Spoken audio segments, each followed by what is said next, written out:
नमस्कार, good evening सभी को। एक बार फिर से मैं अमित कुमार स्वागत करता हूं आपका अपने पसंदीदा यूट्यूब चैनल A3 एकेडमी पर। तो सबसे पहले तो जिन बच्चों ने अभी तक चैनल को सब्सक्राइब नहीं किया हुआ है वो प्लीज चैनल को सब्सक्राइब कर लें।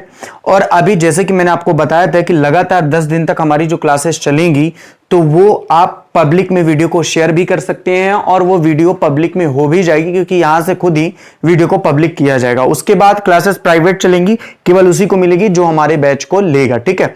लेकिन बैच लेना या ना लेना ये तो खैर बात की बात है।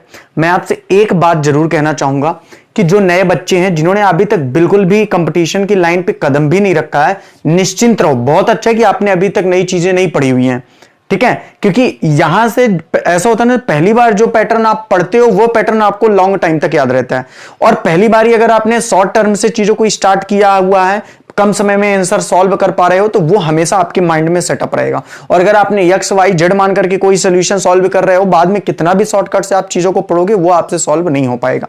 अच्छा, पहली बात एक तो ये याद रखना है। दूसरी बात आपको ये याद रखना है कि जिन लोगों के पास बुक नहीं है वो प्लीज RS अग्रवाल की बुक जरूर ला लें, ठीक है। अगर RS अग्रवाल की बुक आप लोग नहीं ला पा रहे हो, जैसे बहुत सारे बच्चे गांव में हैं, आप शहर में जाने में थोड़ा सा समय लग सकता है, बारिश का मौसम है, तो आप मुझे मैसेज कर दीजिए, मैं आपको मोबाइल में भी ऑनलाइन बुक दे दूंगा उसकी, ठीक है। आप उसको डाउनलोड कर लीजिएगा तो वहां से भी आपको बुक मिल जाएगी। लेकिन अगर ला सकते हो तो मार्केट से लाओ, क्योंकि बार बार मोबाइल से क्वेश्चन देखोगे फिर आंसर देखोगे, उससे अच्छा बुक रहेगी तो डायरेक्ट अपन उसको करते रहोगे आप लोग, ठीक है। ये बात याद रखना। हाँ बेटा, RS अग्रवाल की कल भी मैंने बताया था आपको ग्रुप में, RS अग्रवाल की बुक आएगी मैथ की, इसको ले लो। या तो अगर आपको फिर लेना है तो किरण पब्लिकेशन की भी ले सकते हो, लेकिन मेरे हिसाब से ये सफिशियंट है। मैं पिछले 10 सालों का नॉलेज बता रहा हूं, ये बुक सफिशियंट है। अगर आपने अच्छे तरीके से मेहनत की किसी भी एग्जाम के लिए हो, ये बुक एकदम सफिशिएंट है, ठीक है बेटा। एक चीज तो ये अच्छा, मेरा देखो, मैंने इस बार जो नया इनोवेशन करने का प्रयास किया है या कुछ नया करने का प्रयास किया है वो केवल इतना है कि यहां पर इस बैच पे वही बच्चा जुड़े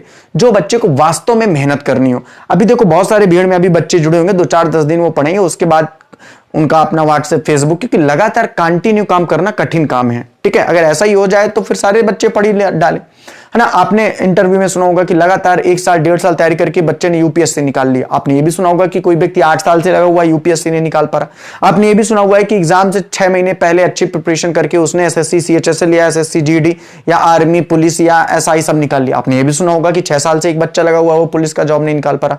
रीजन क्या है? रीजन ये है, रीजन बेटा केवल निरंतरता का है। देखो यहां पे मैं केवल आपको पढ़ाने बस नहीं आया, मैं आपको वो नॉलेज भी देना चाह रहा हूं। वो गलतियां जो मेरे से हुई है या हम सबसे इस उम्र में होती हैं, आपसे ना हो, वो भी मैं शेयर करना चाहता हूं। जो आपको कैसे मिलेगा, जो आपको केवल एक वही व्यक्ति बता सकता है जिसने इस चीज को करीब से देखा हो। और जिंदगी को इस मामले में हमसे ज्यादा करीब से तो बहुत कम ही लोगों ने देखा होगा, ऑब्वियस सी बात है। तो कहने का मतलब केवल इतना ही है कि अगर आप निरंतरता के साथ 5-6 महीने अच्छी तैयारी करते हैं तो वो सफिशियंट है जो बच्चा 6 साल से भी तैयारी कर रहा है। क्योंकि पढ़ाई बेटा 5-6 महीने अगर कंटिन्यू तरीके से की जाएगी तो वही पढ़ाई है, ठीक। अब जैसे कि आपको पता है, मैंने कल ही बताया दिया था कि मैं यहाँ पे साझेदारी चैप्टर स्टार्ट करने वाला हूं। बिल्कुल बेटा, पार्टनरशिप, जैसे कि ऊपर भी आपको लिखा दिख रहा होगा, साझेदारी।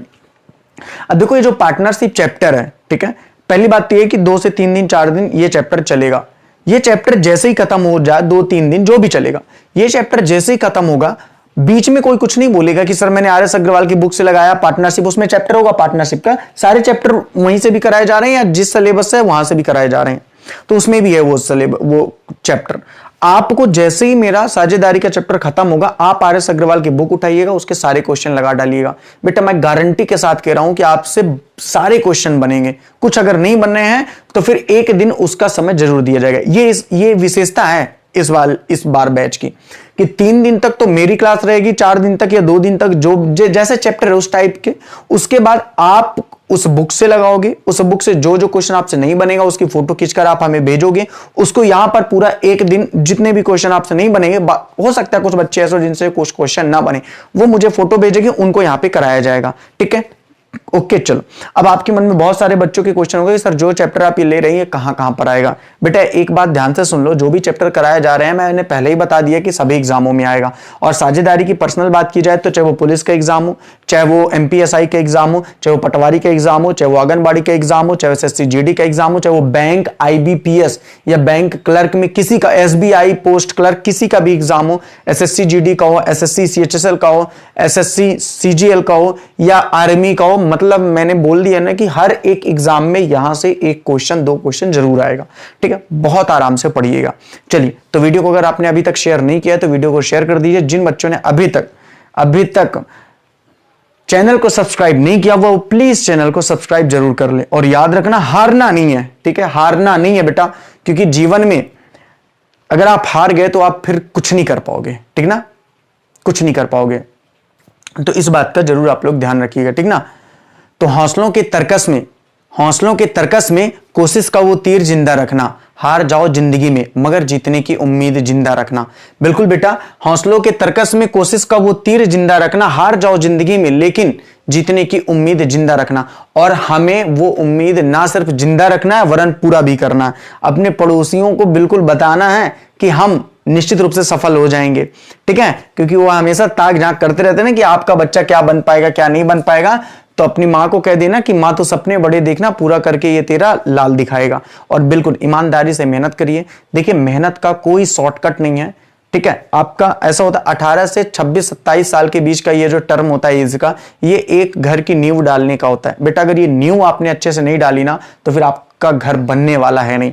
तो प्लीज रिक्वेस्ट है कि बहुत कम समय है, उस कम समय में अगर आपने अच्छे से मेहनत कर ली तो निश्चित रूप से कम एज में आप जॉब में होगे, वरना आप फिर ऐसे भटकोगे ना बेटा कि समझ में ना आएगा। चलिए ठीक है, तो स्टार्ट करते हैं साझेदारी का। देखिए, सबसे पहले पैटर्न समझते हैं कि ये जो साझेदारी है इसमें हम लोग कैसे टाइप के सवाल पढ़ेंगे। मैं पूरा ब्रीफ में सारी चीजों को बताऊंगा। देखिए, साझेदारी का मतलब होता है क्या कि यहां पे कुछ साझेदार होंगे। मेरी बात को सुनना, अभी कोई क्वेश्चन नहीं करा रहा हूं, ध्यान से समझना, ठीक है बेटा। कुछ साझेदार होंगे। अब साझेदार का मतलब क्या होता है? देखो, साझेदार का मतलब होता है कि जब 2 या 2 से अधिक व्यक्ति मिलकर के किसी व्यापार को चलाते हैं उसे साझेदार कहते हैं। अभी एग्जाम्पल के तौर पे समझ लो कि आप अपने घर में आप हो, आपका भैया है, आपके पिताजी है या आपके मौसी जी भी है, चारों लोग मिलकर के किसी व्यापार को चला रहे हो तो वो जो चारों लोग हैं वो साझेदार होंगे। अच्छा, तो साझेदार में क्या होगा? साझेदार में सबसे बड़ा ये होता है कि भाई लाभ को कैसे बांटा जाएगा, या पूंजी किस अनुपात में लगाई जाएगी, या समय का अनुपात कितने साल के लिए लगाई जाएगी। तो साझेदार में 3 टर्म बेहद इंपॉर्टेंट है, जिन तीनों टर्म के बारे में मैं बहुत आराम से चर्चा करूंगा, बहुत आराम से अपन विस्तृत रूप से इसके बारे में चर्चा करेंगे। पहला टर्म तो यह है कि साझेदार में लाभ किस अनुपात में बांटा जाएगा, पूंजी का क्या रेशियो रहता है, या तो साझेदार कोई पूंजी लगाता है तो कितनी लगाता है, कितने समय तक के लिए लगाता है, तो उसको लाभ कैसे मिलता है। और तीसरा सबसे इंपॉर्टेंट है वो है समय। तीसरा सबसे इंपॉर्टेंट है वो क्या है? समय। लाभ साझेदारी जो चैप्टर है इसमें क्या क्या पढ़ेंगे, इन सारी चीजों के ऊपर मैं बहुत आराम से आपको चर्चा करने वाला हूं। सबसे पहले मैंने क्या बताया कि लाभ, पूंजी और समय। साझेदारी व्यापार में, साझेदारी में इन्हीं तीनों में हम लोग बात करने वाले हैं। लाभ आप सब समझते हो, लाभ क्या कहलाता है? किसी भी व्यापार को जब किया जाता है उसके परिणाम स्वरूप जो हिस्सा प्राप्त होता है साझेदारों को, उसको लाभ कहते हैं। पूंजी, सभी साझेदार मिलकर के जो पूंजी लगाते हैं वो पूंजी कहलाती है। समय, जितने समय के लिए पैसा लगाया गया है। अब देखिए, जब आगे चल के आप क्वेश्चन को करोगे, काफी सारी चीजें जब आप क्वेश्चन को करोगे तो वहां पे 3 चीजें आप लोगों को बहुत मोस्टली ध्यान रखना पड़ेगी। क्या? ध्यान से समझना। 3 चीजें जो आपको वहां पे ध्यान रखनी पड़ेगी वो क्या है, वो यहां पे मैं लिख रहा हूं और आप लोग भी जरूर रख लीजिएगा। यदि सभी साझेदारों की, यदि सभी साझेदारों की, यदि सभी साझेदारों की पूंजी समान है, यदि सभी साझेदारों की पूंजी समान है तो लाभ समय के अनुपात में बटेगा। तो लाभ समय के अनुपात में बटेगा। आगे तक दिख रहा होगा यहां पे ना, बटेगा। यदि सभी साझेदारों की पूंजी समान है तो लाभ समय के अनुपात में बटेगा। ठीक है, दिख रहा, कोई दिक्कत नहीं है। ठीक है, अब ये क्या है, इस बात को ध्यान से समझना अभी। ठीक है, मेरे कहने का मतलब यह कि जैसे क्वेश्चन में दे देगा कि ए और बी साझेदार हैं, इन दोनों ने मिलकर के 10-10 हजार रुपये की पूंजी लगाई है। ए ने 6 महीने के लिए लगाई है, बी ने 1 साल के लिए लगाई है, तो बताइए उनका लाभ का अनुपात क्या होगा। तो 10,000 आपको बिल्कुल नहीं लिखना है, एक का 6 माह लिखना है, दूसरे का 12 माह यानी कि 1 साल। लाभ जो बटने वाला वो 1:2 के अनुपात में बटने वाला है। कहने का मतलब है कि 4,000 से 10,000 से कोई मतलब नहीं है। क्यों मतलब नहीं है बेटा? क्योंकि मैंने बताया कि यदि सभी साझेदारों की पूंजी समान है तो लाभ किस अनुपात में बटेगा? समय के अनुपात में बटेगा। ऐसा कब होगा? जब सभी साझेदारों की पूंजी समान है। बात समझ में आ रही है आप सभी लोगों को? ठीक है, आगे अगर बात करते हैं तो फिर क्या कहना चाह रहा है ये, नेक्स्ट,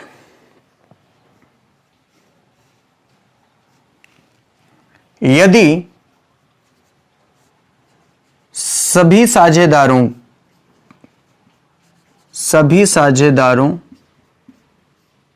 ने बराबर समय के लिए पैसा लगाया है, बराबर समय के लिए धन लगाया है, पूंजी अलग है, पूंजी अलग है, तो लाभ पूंजी के अनुपात में बटेगा, तो लाभ पूंजी के अनुपात में बटेगा, तो लाभ पूंजी के अनुपात में बटेगा। अब ये लाइन क्या कहना चाहती है, क्वेश्चन आपको मिलेगा कि ए और बी साझेदार हैं। सर ए और बी, अरे नालायक, राम और श्याम भी लिख ले, कोई दिक्कत थोड़ी है। ए और बी मान लो साझेदार है। ए ने 1 साल के लिए 15,000 रुपये लगाया हुआ है, बी ने 1 साल के लिए 10,000 रुपये लगाया हुआ है। तो बताइए ए और बी लाभ को किस अनुपात में बांटेंगे। तो अब गुणे 12 करने की आपको आवश्यकता नहीं है, क्योंकि दोनों ने एक ही समय के लिए धन लगाया हुआ है। तो जो लाभ है वो किस अनुपात में बटेगा, जो लाभ है बेटा वो आपका बटने वाला है पूंजी के अनुपात में, जो कि मैंने वहां पे लिखा हुआ है कि लाभ पूंजी के अनुपात में बटेगा। कब, जब समय क्या है, समान है। तो पूंजी के अनुपात में, जब पूंजी समान है तो समय के अनुपात में लाभ का बंटवारा किया जाएगा। हाँ बेटा, आईबीपीएस पोस्ट क्लर्क में भी आएगा। देखिए मैं आपके कमेंट का जवाब नहीं दे पाऊंगा, क्योंकि मैं यहाँ पे पढ़ाने आया हूं, ठीक है। जो वाजिब चीजें पूछेंगे आप, उसका रिप्लाई आपको जरूर किया जाएगा, ठीक है। और रही बात, आप क्वेश्चन जरूर भेजिएगा जब चैप्टर खत्म हो और आपसे किसी भी बुक से आप लगा रहे हो ना बने तो, ठीक है। 1 दिन का समय उसका जरूर दिया जाएगा, ठीक है। अगर बात की जाए तीसरे टर्म की, तो तीसरा टर्म क्या कह रहा है, यदि समय और पूंजी दोनों अलग हैं। कहने का मतलब है कि यदि साझेदारों के द्वारा अलग अलग समय के लिए अलग अलग पूंजी लगाई है, तो लाभ पूंजी गुणे समय के अनुपात में बटेगा, पूंजी गुणे समय के अनुपात में बटेगा,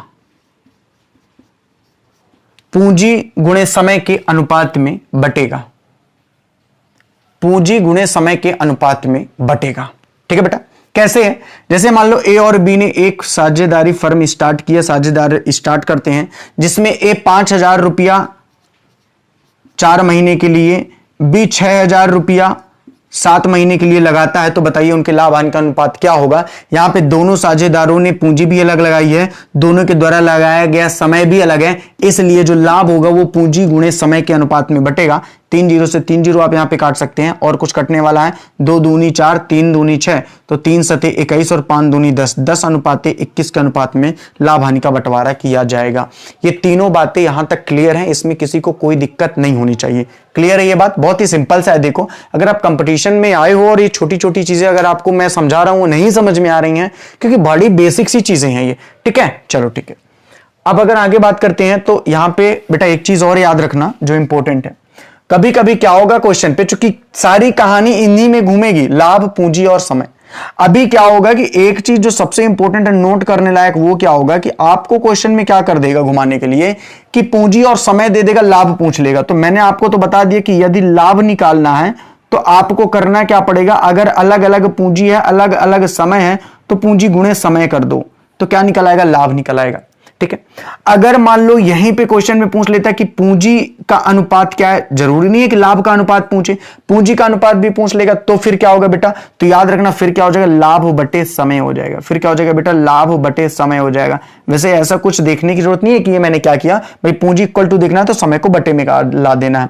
अगर इसके बाद मान लो सपोज समय का रेशियो पूछ लिए कि भाई समय बराबर क्या हो जाएगा, समय का अनुपात भी पूछ सकता है, तो यहां पे क्या हो जाएगा बेटा, तो यहां पे हो जाएगा लाभ बटे पूंजी, क्योंकि समय इधर रहेगा पूंजी इधर आ जाएगी, तो क्या हो जाएगा बेटा, लाभ बटे पूंजी।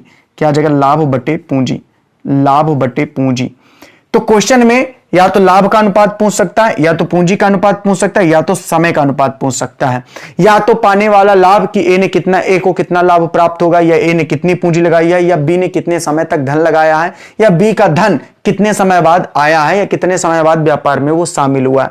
अगर इतना सारा टॉपिक आपको याद है या आपने याद कर लिया तो बेटा आपका चैप्टर क्लोज हो गया, यहीं से आपका ये चैप्टर बेटा यहीं से समाप्त हो गया, क्योंकि इस चैप्टर में इससे ज्यादा कुछ भी आपको नहीं मिलेगा। अब केवल आपको एक्सरसाइज करना है। तो चलिए इसको मैं मिटाता हूं, इसका आप स्क्रीनशॉट आराम से ले सकते हैं। बिल्कुल बेटा ये क्लासेस पीड जैसे ही मैं चलाऊंगा और एकदम विस्तार से, मतलब मैंने आपको बताया ना कि मेरे पढ़ाने के बाद, मेरा चैप्टर खत्म होने के बाद आप YouTube में इस चैप्टर के बारे में डालिएगा। दुनिया भर की जितनी भी बड़ी बड़ी कोचिंग चलती हैं उनसे आप वीडियो देख डालिएगा, फिर इससे देख डालिएगा और अपनी बुक से लगाइएगा। आपको पता चलेगा कि किससे आपसे बन रहा है, किससे आपसे नहीं बन रहा है। एकदम गारंटी है 101%। कहीं से भी आप पढ़ लेना, इससे बेटर अगर आपको मिले तो बताना। चलो ठीक है, ये कोई ऐसा नहीं है कि बाकी टीचर अच्छा नहीं पढ़ाते, भाई सभी टीचर ही अच्छे सारे हैं, लेकिन सबका अपना अपना यूनिक होता है। मेरा अपना यूनिक है जो मैं पढ़ा रहा हूं। चलिए, तो इसका स्क्रीनशॉट आपने ले लिया होगा। अब चलिए चलते हैं एक्सरसाइज में। क्वेश्चन आपको बोर्ड में लगे दिखे मिलेंगे, वही हम सॉल्व कराएंगे। आप पहले आराम से ध्यान से, ऐसा नहीं कि मैं क्वेश्चन बोर्ड में लगाऊं आप सीधे लगाने लगो। पहले एक बार पूरे वीडियो को आराम से मेरे देखना है, बाद में फिर आप लोग अपने खुद से भी प्रश्न सॉल्व कर सकते हैं, लेकिन पहले कोशिश करिएगा कि क्वेश्चन को देखिएगा। ऐसा नहीं कि क्वेश्चन लगे आप लगाने लगो, ठीक है। फिर दोबारा आपको क्वेश्चन भी भेज दिया जाएगा पीडीएफ के माध्यम से, और आंसर शीट भी उसकी भेज दी जाएगी, तो आप आराम से उसका करते रहना, ठीक है। चलिए तो चलते हैं अपने आज के पहले क्वेश्चन में। तो आपका पहला क्वेश्चन आपके स्क्रीन में शो हो रहा होगा। एक व्यापार में 3 साझेदार हैं ए बी सी, क्रमशः 26,000 रुपया, 34,000 रुपया और 10,000 रुपया लगाएं। यदि वर्ष के अंत में तीनों का कुल लाभ 10,500 हो तो बी का लाभ ज्ञात कीजिए। देखिए यहाँ पे बी का लाभ ज्ञात किया है। एक चीज बताओ कि 3 साझेदार है, कौन कौन है 3 साझेदार? ए हो गया, कौन हो गया, बी हो गया, और कौन हो गया, सी हो गया, ठीक है। ए हो गया, बी हो गया और सी हो गया। हमने देखा कि तीनों ने क्या किया हुआ है, तीनों ने अलग अलग पूंजी लगाई हुई है। तो ठीक है, अगर अलग अलग पूंजी है तो भाई पूंजी को तो लिख लो। कितना है, 26,000 है तो 26,000। बी का कितना है बेटा, 34,000 है तो 34,000 लिख लो। अगर बात की जाए बेटा सी का कितना है, तो सी का है टोटल मिलाकर के 10,000 रुपये। कितना है, 10,000 रुपया, ठीक है। आगे अगर बात की जाए तो आपको पता है यहां लाभ दिया हुआ, तो लाभ की बात ही करेंगे, गुणे समय होता है। लेकिन आपको पता है कि यदि वर्ष के अंत में, कहने का मतलब है कि तीनों ने एक एक साल के लिए पैसा लगाया हुआ है, तो अगर तीनों ने एक एक साल के लिए पैसा लगाया हुआ है तो आपको केवल लाभ पूंजी के अनुपात में बटेगा। अच्छा, कुछ बच्चे बोलते हैं अगर सर यहाँ पे हमने गुणे 12 कर भी दिया, अभी नालायक, तो गुणे 12 गुणे 12 गुणे 12 तो वैसे भी कट जाना है। इसलिए मैंने पहले ही बता दिया है कि यदि समय समान है तो लाभ पूंजी के अनुपात में बांट दो, समझ जाओ। चलो, तो इसको एक काम करो, 3 0 से 3 0, 3 0 से 3 0 काट दो। और भी कुछ कट रहा है क्या? चलो इसको काट दो। 13 दूनी 26 हो गया, 17 दूनी 34 हो गया, और 5 दूनी 10 हो गया। ये हो गया, यहां तक कोई दिक्कत नहीं है। ये लाभ का अनुपात आ गया। ये बेटा क्या आ गया, लाभ का अनुपात आ गया। ये क्या आ गया, लाभ का अनुपात आ गया। हमारे हिसाब से इन तीनों का जो लाभ होगा बेटा वो कितना होगा? हमारे हिसाब से इन तीनों का जो लाभ होगा वो 17 10 27 30 5 35 होगा। कितना होगा? 35 होगा। 35 होना चाहिए टोटल लाभ, जिसमें 13 ए को मिलेगा, 17 बी को मिलेगा और सी को मिलेगा 5 रुपया। आप इस बात से सहमत है कि नहीं? आप बोलेंगे सर इस बात से हम बिल्कुल सहमत हैं, लेकिन क्वेश्चन के हिसाब से जो कुल लाभ दिया हुआ है तीनों का वो 10,500, मतलब ये 35 ना हो करके कितना दिया हुआ है? 35 ना हो करके 10,500 दिया हुआ है। कितना दिया हुआ? 10,500। तो आप मुझे बताइए कि 35 ना होकर 10,500 यानी इसका कितना गुना है? तो आप मेरे से बोलोगे कि 35 ना होकर के 10,500 है, इसका मतलब ये इसका 300 गुना है। कितना गुना है? 300 गुना है। अब ये बातें काफी सारे बच्चों के समझ में नहीं आई होंगी, ठीक। अगर मैं आपसे कहता हूं, यहां पे ध्यान से देखना कि 2 लोगों का अनुपात 4:6 के अनुपात में पैसे बांटने हैं। अगर उनके पास कुल 40 रुपया है तो बताइए बी को कितना पैसा मिलेगा? तो मैं कहूं कि 4:6 टोटल 10 होना चाहिए, 10 ना होकर के 40 यानी 4 गुना ज्यादा है, तो बी को भी 6 ना होकर के 4 गुना ज्यादा है यानी कि 24 रुपया मिलेगा। इस बात से आप सहमत हो कि नहीं सहमत हो? कहने का मतलब है कि कंडीशन तो सेटिस्फाइड करना पड़ेगा ना बेटा। बेटा साफ साफ बोला है कि कुल लाभ 35 ना होकर के 10,500 है, मतलब 35 से कितना गुना ज्यादा है, तो सीधे आप डिवाइड कर दो। आपने डिवाइड किया तो कितना आ गया? 300 आ गया, यानी ये लाभ 35 ना होकर उसका 300 गुना ज्यादा 10,500 है। अब क्वेश्चन ने बी का हिस्सा पूछा है, तो बी का हिस्सा 17 ना होकर के उसका भी 300 गुना ज्यादा, यानी कि कितना होगा बेटा? 5100 रुपया होगा, और ये आपका आंसर हो जाएगा। अगर क्वेश्चन बोलता सी का हिस्सा, तो सी का भी हिस्सा 5 ना होकर के कितना होता, 300 गुना ज्यादा होता, यानी कि 1500 होता। और अगर ए का हिस्सा पूछता तो 13 ना होकर के 300 गुना ज्यादा, यानी कि 3900 होता। अब आप इन तीनों को ऐड करके चेक कर लो, 10,500 आएगा। 9 1 10 5 15, 3 5 3 8 1 9 1 10, 10,500। तो ये जो 13 17 5 थे, ये वास्तव में 39 51 और 15 थे। कैसे पता चला, ये चीजें आपको समझ में आ गई होंगी। ठीक है बेटा, तो कंडीशन को रखना पड़ेगा उसमें। समझ में आ रहा है आप सभी लोगों को? चलिए चलते हैं अपने अगले क्वेश्चन में। कोई दिक्कत वाली बात नहीं है, शुरुआती क्वेश्चन में अगर प्रॉब्लम जा भी रही है तो धीरे धीरे सारी चीजें आपकी क्लियर हो जाएंगी। चलो तो चलते हैं बेटा अगले क्वेश्चन में। Question number 2। क्वेश्चन नंबर 2 क्या कह रहा है? सुरेश एवं महेश ने क्रमशः 11,500 तथा 18,500 रुपए निवेश कर एक व्यापार आरंभ किया। 18,000 रुपए के कुल लाभ में से महेश का हिस्सा कितना है? चलिए, तो यहां पे सुरेश है और महेश है। ठीक है, सुरेश है और कौन है? महेश है। ठीक है, इन्होंने जो धन लगाया हुआ है वो अलग अलग लगाया हुआ है। तो चलिए ठीक है, इन्होंने जो धन लगाया है, एक ने 11,500 लगाया है, एक ने 11,500 लगाया, दूसरे ने 18,500 लगाया हुआ। कितना लगाया हुआ? 18,500। समय समान है, वर्ष के अंत का मतलब पूरा 1 साल के लिए दोनों ने। तो अगर दोनों के समय समान है तो लाभ तो सिंपल सी बात है, किस अनुपात में बटेगा? पूंजी के अनुपात में बटेगा। 5 से काट दो, 5 दूनी 10, 5 3 15, 5 से काट दो, 5 3 15, 5 7 35, 23 और 37 आ गया। कितना आ गया बेटा? 23 और 37। अब देखिए, जब 23 और 37 आ गया तो ये हमारा क्या निकला है? लाभ निकला है। बेटा ये हमारा क्या निकला है? लाभ निकला है। हमारे हिसाब से जो टोटल लाभ होना चाहिए वो कितना होना चाहिए? 60 होना चाहिए। कितना होना चाहिए? 60। लेकिन क्वेश्चन के हिसाब से पहले ही दिया हुआ है कि जो व्यापार का कुल लाभ है वो 18,000 है। मतलब ये 60 ना होकर के बेटा कितना है? 18,000 है। जो इसका कितना गुना है, तो गुने के लिए आप 60 का डिवाइड कर दो, 6 3 18, यानी ये भी 300 गुना। तो क्वेश्चन ने ये पूछा हुआ था कि महेश का हिस्सा कितना होगा? महेश का हिस्सा 37 ना होकर के उसका 300 गुना होगा, यानी कि कितना हो जाएगा बेटा? 3 7 21 3 3 9 2 11, 12,100 आ जाएगा। कितना आ जाएगा बेटा? 12,100 इसका आंसर आ जाएगा। कितना आ जाएगा बेटा? 12,100 इसका क्या आ जाएगा? आंसर आ जाएगा। 12,100 इसका क्या आ जाएगा? आंसर आ जाएगा। अच्छा 11,100 आएगा क्या? 3 7 21 3 3 9 2 11, सॉरी 11,100 इसका क्या आ जाएगा? आंसर आ जाएगा। ठीक है, हाँ बेटा 3 का गुणा करेंगे, 3 7 21 3 3 9 2 11, 11,100 इसका क्या आ जाएगा? आंसर आ जाएगा। क्लियर है ये बात? यहाँ पे कोई दिक्कत नहीं है। हाँ, कंडीशन को आपको सेटिस्फाइड करना पड़ेगा, कंडीशन को आपको सेटिस्फाइड करना पड़ेगा। चलो ठीक है भाई, आपने अनुपात वाली सारी चीजें अच्छे से पढ़ रखी हैं, बचपन से 5वीं 8वीं से सारी चीजों आपने पढ़ा हुआ है अनुपात का, तो इतना तो आपको पता है भाई। अगर मैं आपसे कह दूं कि 4:6 है, तो ये कहां से आएगा? 40:60 भी लिखोगे तो भी बात वही है, क्योंकि काटोगे तो यही होगा, या 2:3 लिखोगे तो भी बात वही है। समझ जाओ कि नहीं समझ जाओ? या इसको आप 4:6 लिखते हो तो भी वही बात, या इसको आप 8:12 लिखते हो तो भी वही बात है। तो अनुपात का कॉन्सेप्ट तो आप सबने बचपन से पढ़ा होगा। ठीक है, चलो तो बेटा चलते हैं अपने अगले क्वेश्चन में। Question number 3।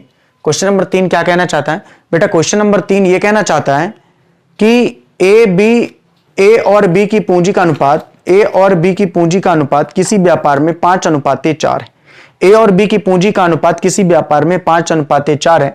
यदि पूरे वर्ष में ए को 20,000 रुपया का लाभ मिले तो बताओ कि दोनों को मिलाकर कुल लाभ कितना होगा। देखिए सबसे बड़ी बात होती है कि हमको प्रश्न को बड़े अच्छे से समझना है। अभी आप स्लो में करो, जब आपसे प्रैक्टिस हो जाएगी तो ये क्वेश्चन को आपको सॉल्व ही नहीं करना पड़ेगा, देख के आप आंसर लगा सकते हो। आप देख करके आंसर लगा सकते हो। जैसे मुझे पता है किसका आंसर कितना आएगा, 16,000 आएगा। किसका पूछा? कुल पूछा है क्या? दोनों का मिलाकर के कुल लाभ कितना होगा? तो 5 4 9 चौको 36,000 आ जाएगा। 36,000। बी का पूछता तो 16 होता, लेकिन आपको चीजें करना पड़ेगा, प्रैक्टिस से आएगा। चलो ठीक है, तो सबसे पहले देखते हैं ए और बी की बात बोल रहा है, तो ए और बी की बात कर लेते हैं। ठीक ना, तो इनकी पूंजी का अनुपात दिया हुआ 5:4। आपको पता है कि दोनों ने समान समय के लिए पैसा लगाया हुआ, साफ साफ लिखा हुआ कि पूरे वर्ष के लिए, यानी कि समय दोनों का समान है। अब गुणा करना भी चाहोगे तो चलो 12 का गुणा आपने अगर कर भी दिया तब भी ये कट ही जाना है भाई। समय इसीलिए मैंने बोला था कि अगर समय समान है तो लाभ को पूंजी के अनुपात में बांटना पड़ेगा। ये उनका पूंजी का अनुपात है, लेकिन यही पूंजी का अनुपात क्या कहलाएगा? लाभ का अनुपात भी कहलाएगा भाई। साफ साफ मैंने लिखा हुआ है कि यदि समय समान है तो पूंजी को ही लाभ के अनुपात में बांटा जाएगा, लाभ पूंजी के अनुपात में बांटा जाएगा। तो हमने देखा इनका टोटल लाभ कितना होना चाहिए? 9 रुपया होना चाहिए। अब यहीं पे बच्चे काफी सारे गलत करने वाले। क्वेश्चन को ध्यान से पढ़ो। क्वेश्चन ने बोला हुआ है कि यदि पूरे वर्ष एक को 20,000 रुपया का लाभ होता है, मतलब एक का लाभ 5 नहीं है, एक का लाभ कितना है बेटा? 20,000 है। एक का लाभ कितना? 20,000 है। इस 5 से कितना गुना ज्यादा है? तो आप बोलोगे इस 5 से 4,000 गुना ज्यादा है। इस 5 से कितना गुना ज्यादा 20,000? 4,000 गुना। तो क्वेश्चन में बोला है कि टोटल लाभ कितना होगा, तो 9 न होकर के 4,000 गुना ज्यादा, यानी कि कितना रहा होगा बेटा? 36,000 रहा होगा बेटा। 9 न होकर के 4,000 गुना ज्यादा, यानी कि कितना रहा होगा? 36,000 रहा होगा। तो चीजें समझ रहे हो कि नहीं समझ रहे हो? जरूरी अब यहाँ पे बहुत सारे बच्चे 9 न होकर के 20,000 रहा होगा तो फिर ए और बी, ऐसा नहीं बेटा, यहाँ पे कुल लाभ पूछा था और ए का हिस्सा दिया हुआ था। समझ रहे हो बातों को? ठीक है, अब इतने बेवकूफ तो और हो नहीं कि समझ नहीं पा रहे हो। ठीक है, देखिए अगर आपने वाकई में, देखो अभी आप में से बहुत सारे बच्चों ने क्या किया, इस कोरोना काल में केवल न्यूज सुनते गए हैं और पढ़ाई में बिल्कुल फोकस उन्होंने नहीं किया। ऐसा ही समय बीतता जाएगा, बीतता जाएगा। जो व्यक्ति जीवन में सोचता रहता है ना, वो केवल सोचता ही रहता, करता नहीं है। मतलब आप सोचिए कि जिस टाइम पे आप लोग अभी पढ़ रहे हो, उस टाइम पे आप ही के मित्र क्या कर रहे होंगे, आप एज्यूम करिएगा। और आपको क्या लगता है कि जो व्यक्ति मेहनत नहीं करता, क्या वो कभी सफल हो सकता है? इम्पॉसिबल। देखो 2 नंबर की कमाई का किया हुआ व्यापार क्षणिक सुख तो ला सकता है, लेकिन लॉन्ग टर्म के लिए नहीं हो सकता। आप अक्सर अखबारों में पढ़ते हो कि इसने 1 करोड़ रुपया पकड़ा गया उसके घर पे, है ना। अभी हाल ही में एक फेमस एक्ट्रेस के हस्बैंड भी इन्वॉल्व हैं एक केस में, आपको पता है। तो गलत तरीके का काम या गलत समय काम किया हुआ या अपने समय को बर्बाद करने का नतीजा भी हमेशा गलत होता है। लेकिन बेटा ईमानदारी और मेहनत से किया गया काम निश्चित रूप से आपको सफलता दिलाएगा। ठीक है, तो जिस टाइम पे सारे लोग व्हाट्सएप, फेसबुक या इधर उधर घूमने में लगे हैं, बाबू सोना में लगे हैं, वहां पे अगर तुम लोग पढ़ रहे हो तो निश्चित रूप से औरों से तो आप आगे जाने वाले हो। चलो ठीक है, तो चलते हैं अपने अगले क्वेश्चन में। Question number 4। क्वेश्चन नंबर 4 क्या है? ए और बी ने क्रमशः 12,500 और 8,500 रुपए लगाकर एक व्यापार आरंभ किया। वर्ष के अंत में ए को बी से 300 रुपया अधिक मिलते हैं, तो कुल लाभ क्या होगा? देखिए यहां पे समय समान है, तो अगर समय समान है तो बिना सोचे समझे आपको पता होना चाहिए कि लाभ जो होगा वो पूंजी के अनुपात में हम लोग बांट देंगे। एक बच्चे का क्वेश्चन है कि सर कैसे पता चलेगा समय समान है? बेटा जब साफ साफ लिखा हुआ है कि ए और बी व्यापार स्टार्ट करते हैं, ए 12,500, बी 8500 लगाता है और व्यापार के आरंभ में वर्ष के अंत में ए को बी से 300 रुपया अधिक मिलते हैं, ए को बी से 300 रुपया अधिक मिलते हैं, तो सिंपल सी बात है, ये चीजें अलग ही है ना। समान तो है समय, लेकिन पूंजी अलग अलग है। बेटा पिछली बार जो साझेदारी के पढ़ाए थे, इस बार जो साझेदारी पढ़ाओगे आपको अंतर समझ में आ जाएगा। हर बार नहीं, अगर नया बैच आ रहा है तो नई चीजें आएंगी, जहां पे चीजें खत्म हुई थी उससे आगे का भी यहाँ पे चैप्टर पढ़ाया जाएगा। जो अभी अब वो 3 साल की 2 साल की पहले की क्लास थी, अभी जो नया लेटेस्ट पैटर्न है उसको भी इन्वॉल्व करके यहाँ पे पार्टनरशिप में हम लोग लाएंगे, समझ जाओ। तो ये फालतू वाले जो बच्चे हैं ना, वो कमेंट फालतू का ना कर। इधर ध्यान से देखो, एक बच्चा बोला लाइव क्लास नहीं। बेटा 29 तारीख है आज, 29 जुलाई है, और बता लाइव क्लास नहीं है। चलो ठीक है, तो ए और बी, तो अगर बात की जाए, और लाइव क्लास तो होनी वाली, ऑब्वियस सी बात है। आपको बता दें कि मैंने जीवन में पहली बार ऐसी हेयर स्टाइल कटवाई है, वो भी अभी। ठीक है, नालायक नहीं तो ए और बी की अगर बात की जाए तो 12,500 और 8500 रुपया है। 12,500, ये कुछ ऐसे ना दैत्याकार लोग आ जाते हैं जिनको पढ़ने से मतलब नहीं है, केवल कमेंट झोंकने से मतलब है, बस हो गया। चलिए, तो फिलहाल इन सब चीजों में ध्यान न दें। आप इधर देखिए, 0 से 0 कट गया, 5 दूनी 10, 55 25, 17 पना 85। ठीक, ये इनका लाभ हो गया। टोटल लाभ अगर बात करूं कितना हो गया? 42 हो गया। टोटल लाभ कितना हो गया? 42। क्वेश्चन में बोला क्या हुआ था, ध्यान से समझो। बोला हुआ था कि यदि वर्ष के अंत में ए को बी से 300 रुपया अधिक मिलते हैं। अब यहां पे ध्यान से समझना, ए को बी से 300 रुपया अधिक मिलते हैं। अगर हम अपने कंडीशन में आए तो ए को बी से कितना अधिक मिलता है? आप बोलोगे 8 रुपया। इस बात से आप सहमत हो कि नहीं सहमत हो? इस बात से आप सहमत हो कि नहीं सहमत हो? क्वेश्चन ने बोला हुआ बेटा कि ए को बी से 300 अधिक मिलते हैं, हमारे अकॉर्डिंग ए को बी से 8 रुपया अधिक मिलते हैं। क्वेश्चन बोला 8 नहीं है बेटा, 300 है, तो 300 बटे 8 करोगे तो कितना हो जाएगा? 8 त्रिक 24, 8 सत्ते 56, 8 पंचे 40, 37.5 गुना ज्यादा है।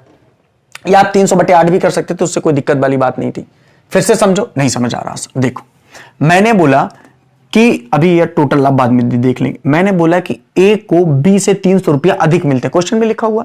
यहां पे तुमने देखा कि ए को बी से 8 रुपया अधिक मिलते हैं। क्वेश्चन बोला 8 नहीं है, वो 300 है, तो यानी कि कितने गुना ज्यादा है? तो आप बोलोगे 300 बटे 8 गुना ज्यादा है। बात वो भी तो सही है। आप बोलोगे सर 300 बटे 8 गुना कैसे हो गया? पूरा पूरा लिखिए भाई, बात तो एक ही है ना। अगर 4 न होकर के 8 होता तो गुने 2 कर देते, लेकिन 4 न होकर के अगर 9 होता तो 9 बटे 2 कर दे, या 4.5 लिखते। बात तो एक ही है ना, क्योंकि 8 बटे 4 ही तो किया तो 2 आया ना। बात समझ रहे हो कि नहीं समझ रहे हो? अब इसको आप काट करके दशमलव में भी लिख दो, इससे कोई फर्क नहीं पड़ने वाला है। मतलब आप 300 बटे 8 को अगर आप लिखना चाहते हो तो आप क्या लिख सकते हो भाई? 8 त्रिक 24, 8 सत्ते 56, 8 पंचे 40 भी लिख लो, इतने गुना ज्यादा है। टोटल लाभ पूछा है, टोटल लाभ हमारे हिसाब से 7 5 12 था, और 2 1 3 1 4 42 था, तो 42 में होकर के कितना रहा होगा बेटा, या तो 37.5 कर दो तो भी आंसर आ जाएगा, ठीक है, और या तो फिर 300/8 करके उसको काट दो तब भी बात वही है। तो इसको फिलहाल गुणाई कर लेते हैं, तो कितना आ जाएगा, 5 दूनी 10, 5 चौको 20 21, 7 दूनी 14, 7 चौको 28 29, 3 दूनी 6, 3 दूनी 6, 3 चौको 12, तो 0 4 1 5, 9 6 15 2 17, 2 2 4 1 5 और 1, तो कितना आ जाएगा बेटा, 1575 रुपया। कुल लाभ कितना हो जाएगा, 1575 रुपया, आंसर आ गया। कुल लाभ बेटा कितना आ गया, 1575 रुपये, ये आ गया आपका आंसर। कुल लाभ बेटा कितना आ गया, कितना कुल लाभ कितना आ गया, 1575, और ये हो गया आपका आंसर। इसमें किसी को दिक्कत है क्या, किसी को कोई दिक्कत है, 1575 रुपया कहां से आया हुआ है, मुझे नहीं लगता कि किसी भी बच्चे को कोई दिक्कत होनी चाहिए। क्लियर है बेटा, यहां पे बहुत ही देखो, समझने का अगर प्रयास करोगे तो निश्चित रूप से चीजें समझ में बेटा 101% आएंगे, ठीक है। हाँ बेटा, बात वही है, अगर आप 300/8 भी करोगे तो भी वही आने वाला है, उसमें कोई दिक्कत वाली बात नहीं है, ठीक है। चलो ठीक है, अगले क्वेश्चन में चलें। तो क्वेश्चन नंबर 5 देखिए,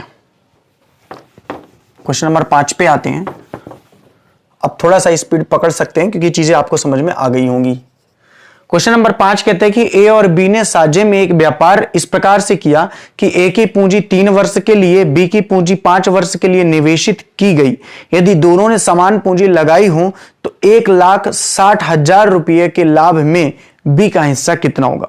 ठीक है, तो ए और बी ने एक व्यापार को स्टार्ट किया हुआ है, ए और बी ने, ठीक है। ये जानबूझ करके मैंने ए और बी बार बार लिखा है क्योंकि नाम आपकी एग्जाम में हो सकता है राम और श्याम ने, मोहन या घनश्याम ने, राधा और रीता ने, तो ऐसे नाम आ सकते हैं आपको, क्योंकि यहां पे मैं टाइप करने में प्रॉब्लम जाती, बड़ा नाम, तो इसलिए ए और बी किया हुआ है। आप में ऐसा नहीं कि सर ए बी नाम आएंगे क्या। एक व्यापार आरंभ किया, ए की पूंजी 3 वर्ष के लिए, ए की पूंजी कितने वर्ष के लिए, 3 वर्ष के लिए। अगर बात की जाए बी की पूंजी कितनी है, बी की पूंजी 5 वर्ष के लिए, ठीक है। आगे बोला हुआ है कि दोनों ने समान पूंजी लगाई हो। अब देखो, पूंजी दोनों ने समान लगाई, आपको पता है कि यदि पूंजी समान है तो लाभ किस अनुपात में बटेगा, समय के अनुपात में, तो पूंजी का तो कोई इश्यू है नहीं।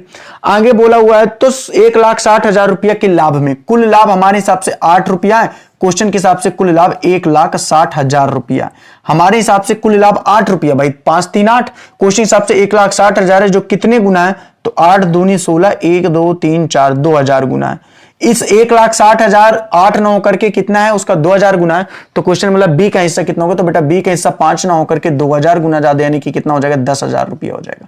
सॉरी, 2,000 20,000 आएगा, 4 जीरो आएगा, 20,000, तो 1,00,000 हो जाएगा, ठीक है, 4 जीरो आएगा, 8 दूनी 16, तो हमारा लाभ 8 ना होकर के उसका 20,000 गुना ज्यादा, यानी 1,60,000 है, तो बी का हिस्सा कितना हो जाएगा, लाभ 5 ना होकर के उसका 20,000 गुना, यानी कि 1,00,000 रुपया हो जाएगा। और यही क्वेश्चन ने आंसर पूछा हुआ था। बात क्लियर है बेटा आपको, यहाँ पे कोई दिक्कत वाली बात नहीं है, सभी लोग समझ रहे हो कैसे आ रहा है, समय का गुणा क्यों कर रहे हैं, पूंजी को क्यों नहीं लिख रहे, क्योंकि पूंजी का कोई इश्यू है ही नहीं। चलो चलते हैं बेटा अगले क्वेश्चन में, क्वेश्चन नंबर 6। तो क्वेश्चन नंबर 6वां ये रहा, ए ने शुरू में 10,000 रुपये की पूंजी से व्यापार आरंभ किया, 4 माह बाद 5,000 रुपये की पूंजी लगाकर बी उसके साथ जुड़ गया। वर्ष के अंत में कुल लाभ 2,000 रुपये में ए का हिस्सा क्या। देखो, ए ने शुरू में कितना 10,000 की पूंजी लगाई थी, ए ने शुरू में कितनी की पूंजी लगाई थी बेटा, 10,000 रुपये की पूंजी लगाई हुई थी, 10,000 रुपये की पूंजी लगाई हुई थी, ठीक है, ए ने 10,000 की पूंजी लगाई हुई थी। अगर बात की जाए बी की, तो बी ने 5,000 रुपये की पूंजी लगाई है, लेकिन 4 माह बाद लगाई है। इसका मतलब दोनों के समय क्या है, अलग अलग है। भाई अगर मैं बोलूं कि मैं आज से पूंजी लगा रहा हूं व्यापार में, तुम 4 महीने बाद आए हो, तो दोनों के समय में तो अंतर होगा। अब देखिए, जब भी ऐसे क्वेश्चन आपको मिले कि जहां पे बोले कि कोई साझेदार 4 महीने बाद या 6 महीने बाद या 7 महीने बाद आता है, तो आप सबसे पहले क्वेश्चन में देख लेना कि व्यापार चल कितने समय के लिए रहा, 1 साल के लिए चल रहा, 6 महीने के लिए चल रहा, 2 साल के लिए चल रहा, 3 साल के लिए चल रहा, ये जानना जरूरी है। तो यहां पे क्वेश्चन दिया वर्ष के अंत में, जब वर्ष का अंत है मतलब 12 महीने का है, तो ये बात तो कंफर्म है कि ए ने अपना पूरा धन 12 महीने के लिए लगाया हुआ है, सिंपल सी बात है। लेकिन बी ने अपना धन क्या 12 महीने के लिए लगाया हुआ है, जी नहीं, बी ने अपना पूरा धन 8 महीने के लिए लगाया हुआ है। आप में से बहुत सारे बच्चे मेरे से पूछ सकते हैं कि सर यहां पर 8 कैसे आ गया और ए में 12 कैसे? देखो बेटा बात को समझो, क्वेश्चन ये था कि ए और बी ने मिलकर के एक व्यापार को स्टार्ट किया हुआ था। जब दोनों ने मिलकर के व्यापार को बेटा स्टार्ट किया तो ए ने तो अपना पूरा धन जनवरी से ही लगाया, जबकि जो बी है वो व्यापार में थोड़े बाद में शामिल हुआ। कब शामिल हुआ बेटा? बी थोड़े बाद में शामिल हुआ। और कितने महीने बाद? 4 महीने बाद। तो अगर मैं बोलूं कि बी जनवरी में शामिल होकर के जनवरी, फरवरी, मार्च, अप्रैल के बाद शामिल हुआ, तो इसका मतलब बी ने अपना धन 8 महीने के लिए लगाया। आगे क्वेश्चन बोला है कि वर्ष के अंत में कुल लाभ 2000 है, तो ए का हिस्सा कितना होगा? चलो पहले काट दो 3 जीरो से 3 जीरो, इसके बाद जो कट रहा उसको काट दो भाई। 4 3 12, 4 दूनी 8, 2 पंचे 10, 5 3 15, 15 अनुपाती कितना आ गया? 5 आ गया। फिर काट सकते हो 5 चक्का 5, 5 3 15, यानी 3 अनुपाती कितना आ गया? 1 आ गया। देखो बेटा जितना ही इजी तरीके से आप चीजों को कर लोगे उतना ही मजा आने वाला है। आप में से कहोगे कि सर अगर ऐसा कर ले 12 दाम 1,20,000 और फिर ये 5 अट्ठे 40,000 फिर काटें तो क्या होगा? तो भी सही है, आप जैसा काटना चाहो वैसे काट सकते हो, कोई दिक्कत नहीं है। इन दोनों का लाभ 4 है, क्वेश्चन हिसाब से 4 ना होकर के कितना है बेटा? 2000 है, जो इसका कितना गुना है? 500 गुना है। तो क्वेश्चन ने ए का हिस्सा पूछा था, ए का हिस्सा 3 ना होकर के गुणे 500 गुना होगा बेटा कितना होगा? 1500 रुपये होगा। कितना होगा बेटा? 1500 होगा। कोई दिक्कत यहाँ पे किसी को इतना सा भी दिक्कत नहीं होना चाहिए, और अगर दिक्कत जा रही है तो फिर दिक्कत आपकी यहां है, आपको समझने में कोई प्रॉब्लम नहीं है। ठीक है बेटा 1500। हाँ नोट्स बनाने की दिक्कत नहीं है, आप क्वेश्चन को अच्छे से समझ लो। खुद अगर आप नोट्स बना सकते हो तो बहुत अच्छी बात है, खुद अगर नहीं भी बना सकते हो तो भी कोई दिक्कत वाली बात नहीं, क्योंकि आपको सारा पीडीएफ वगैरह मटेरियल दिया जाएगा। ठीक है आपको सारी पीडीएफ दी जाएगी, निश्चिंत रहो आप। चलो हाँ, सोल्यूशन सहित पीडीएफ का मतलब ही होता है मेरी खुद की नोट्स आपको मिलेगी। बैंक ने 5,000 रुपये लगाकर एक व्यापार आरंभ किया। 6 माह बाद निर्णय भी व्यापार में 8,000 लगाकर साझेदार बन गया। वर्ष के अंत में पॉइंट भी नोटेड, यानी कि 1 साल का व्यापार है। 4,950 रुपये के लाभ में से निर्णय का भाग कितना है ज्ञात कीजिए। देखो मयंक है और कौन है? निर्णय। मयंक और कौन है? निर्णय। मयंक और कौन है? निर्णय। मयंक और कौन है? निर्णय। ठीक है मयंक और कौन है? निर्णय। अगर बात की जाए बेटा तो एक मयंक ने 5,000 रुपया लगाया। आपको पता है कि मयंक ने ही व्यापार को स्टार्ट किया हुआ, इसका मतलब मयंक का धन तो पूरे 12 महीने के लिए लगा। लेकिन निर्णय ने जो 8,000 रुपया लगाता जरूर है, लेकिन यह व्यापार में 6 माह बाद शामिल हुआ, इसका मतलब इसका धन भी 6 महीने के लिए लगा हुआ है। 6 महीने बाद शामिल हुआ मतलब अगले 6 महीने के लिए धन उसका लगा हुआ। ठीक है आगे अगर बात की जाए तो वर्ष के अंत में टोटल लाभ दिया 3 जीरो से 3 जीरो काट दो, जो कट रहा उसको काट दो। 6 दूनी 12, 2 चौको 8, यानी कि 5:4। टोटल अनुपात का मतलब ही बेटा बटा होता है। आपने पढ़ा नहीं है कि 2:5 है, इसका मतलब 2/5 होता है। एक नालायक मूर्छा के अनुपात में आपने कैसे कर दिया? तो 5 4 9 कुल लाभ 9 है, लेकिन क्वेश्चन में बोल रहा है कि कुल लाभ 9 नहीं है, 4,950 है। 4,950 जो इस 9 का कितना गुना है? 9 का डिवाइड कर दो, गुना अगर नहीं समझ में आ रहा तो 9 पना 45, 9 पना 45, 550 गुना है। काफी सारे बच्चे ने कि समझ में आता है कि ये गुना कहां से आता है, तो बेटा इस 4,950 भागे 9 कर दो तो पता चल जाएगा कि उसके कितना गुना है, 550 गुना। तो इसमें निर्णय का हिस्सा पूछा, निर्णय का हिस्सा 4 ना होकर के 550 होगा। 4 पंचे 20, 4 पंचे 20, 2 22, यानी कि 2,200 रुपये, यानी कि 2,200 रुपया। इतनी स्पीडली अगर आप चीजों को करोगे तो जाकर के आपका सिलेक्शन होने वाला है। वरना अगर इसको मैं पूरे वे से पढ़ाने में आ जाऊं ना और ये टर्म नहीं बताऊं ना, तो बेटा आप केवल फिर पूरे किताब पूरे एग्जाम में साझेदारी के क्वेश्चन ही लगाते बैठे रहोगे। चलो ठीक है अगले क्वेश्चन में चलते हैं बेटा। मनीषा, चलो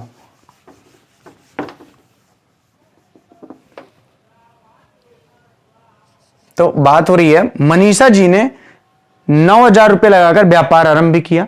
4 माह बाद सीमा भी 10,000 रुपए लगाकर साझेदार बन गई। सीमा के शामिल होने के 2 माह बाद रीना भी व्यापार में 8,000 रुपए लगाकर शामिल हो गई। यदि वर्ष के अंत में कुल लाभ 11,800 हुआ तो रीना का हिस्सा ज्ञात कीजिए। ठीक है बेटा रीना का हिस्सा ज्ञात करना। ठीक कोई दिक्कत नहीं। देखो मनीषा ने स्टार्ट किया तो मनीषा का एम लिख देते हैं। ठीक है बेटा शॉर्ट में एम लिख देते हैं।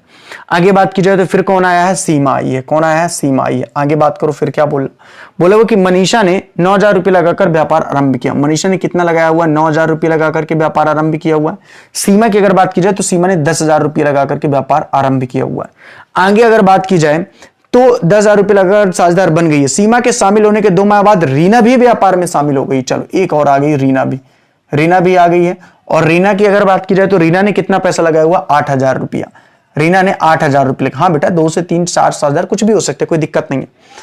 तो आगे बोला हुआ है कि वर्ष के अंत में कुल 11,800 रुपये लाभ हो तो रीना का हिस्सा कितना है? देखो बात को ध्यान से समझना। पहली बात तो आप समझो मनीषा का, मनीषा ने शुरू से पैसा लगाया हुआ है, यानी मनीषा ने पूरे 12 महीने का पैसा लगाया हुआ है। सीमा ने क्या किया, फिर 4 माह बाद सीमा व्यापार में आती है, तो सीमा का धन 8 माह के लिए लगा। आप में से बहुत सारे बच्चे यहां पे 4 लिखेंगे, वही गलती कर रहे हैं। बेटा 4 माह कैसे लिख सकते हो, यहां पे उसका गुणा होता है जितने महीने के लिए उसका धन लगा हुआ है। अगर सीमा 4 महीने बाद व्यापार में शामिल हुई तो इसका मतलब यह कि सीमा का धन 8 महीने के लिए लगा था। रीना का धन इसके 4 महीना बाद ये शामिल हुई, इसका मतलब इसका धन 4 महीने के लिए लगा था। अब ये 4 महीना वो नहीं है जिसमें रीना शामिल हुई है, वो अच्छा 2 महीने, सीमा के शामिल होने के 2 माह बाद, सॉरी 2 माह बाद है ना, हाँ, तो इसका धन 6 महीने के लिए लगा, सॉरी 2 माह है, 6 महीने के लिए। आप में से बहुत सारे मेरे से बच्चे बोले कि सर यहाँ पे 6 कैसे आ गया, यहाँ पे तो 10 आना चाहिए। बेटा 10 तब आता जब बोलते कि रीना मनीषा से 2 माह बाद शामिल हुई है। क्वेश्चन ने बोला हुआ है कि सीमा से 2 माह बाद रीना शामिल हुई है, तो सीमा ऑलरेडी, सीमा का धन 8 महीने के लिए लगा हुआ है, तो अगर 2 महीने बाद रीना आई है तो इसका मतलब इसका धन 6 महीने के लिए ही लगा हुआ है। चलो तीनों को काट लो, 3 0 3 0 3 0। एक नालायक बोल रहा है कि सर अगर यहाँ पे 4 0 काट देंगे तो अभी नालायक पूरा गलत हो जाएगा।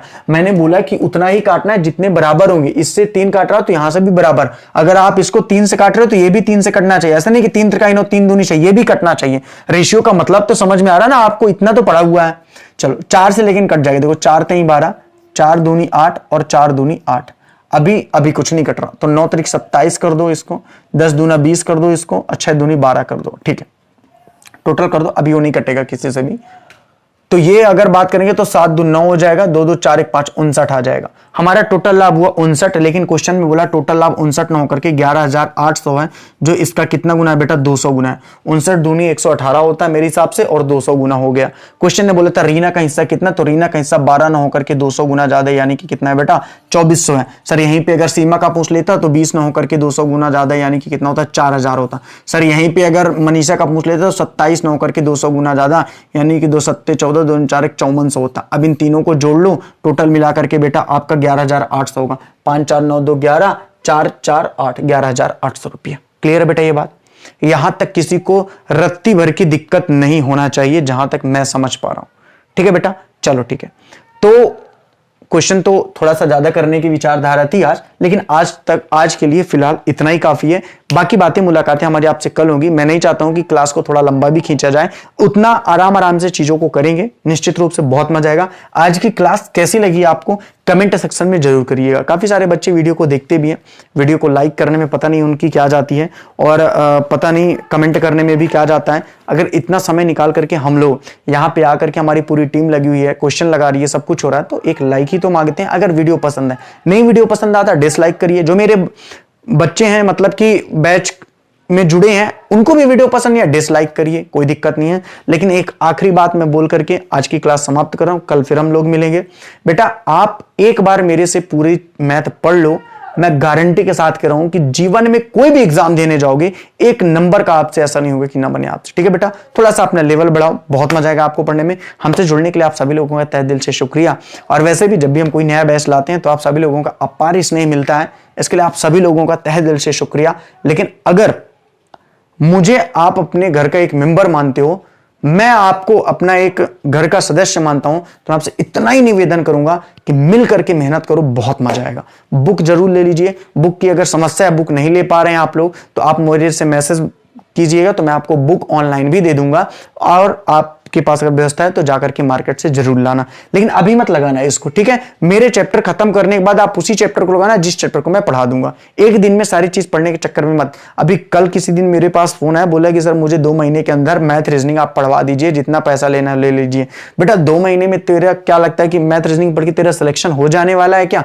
ठीक है बेटा, अगर चाहता तो मैं खुद भी किसी कोचिंग संस्थान में जाकर के पढ़ाता, लेकिन मैंने कई कोचिंग संस्थानों में जब जाकर के पढ़ाने का प्रयास किया शुरुआत में, तो वहां पे था कि सर आप कितने दिन में मैथ खत्म करेंगे। मैंने बोला सर कम से कम 100-150 दिन लगेगा, यानी आप अवरेज समझो कि 5 महीने 6 महीने तो लगेगा। उन्होंने बोला हमने 3 महीने का ही पैसा लिया हुआ है, जिसमें मैथ रीजनिंग जीके क्लास सब खत्म करना है, क्योंकि अगले 3 महीने से अगला बैच है। आप कैसे ऐसे पढ़ाएंगे तो खत्म होगा, शॉर्टकट में पढ़ाइए। मैंने बोला ये तो नहीं हो सकता कि शॉर्टकट में मैं कुछ पढ़ाऊं, मैं विस्तार से ही पढ़ाऊंगा, चाहे समय भले कितना भी लगे, चाहे ज्योमेट्री हो, चाहे 2D 3D सब कुछ पढ़ाऊंगा, बस आपका सहयोग बना रहे। तो thank you so much again, good night. कल हम लोग फिर मिलते हैं। आपकी इंग्लिश और रीजनिंग की क्लासेस भी धीरे से स्टार्ट हो जाएंगी। Thank you so much. जय हिंद, जय भारत।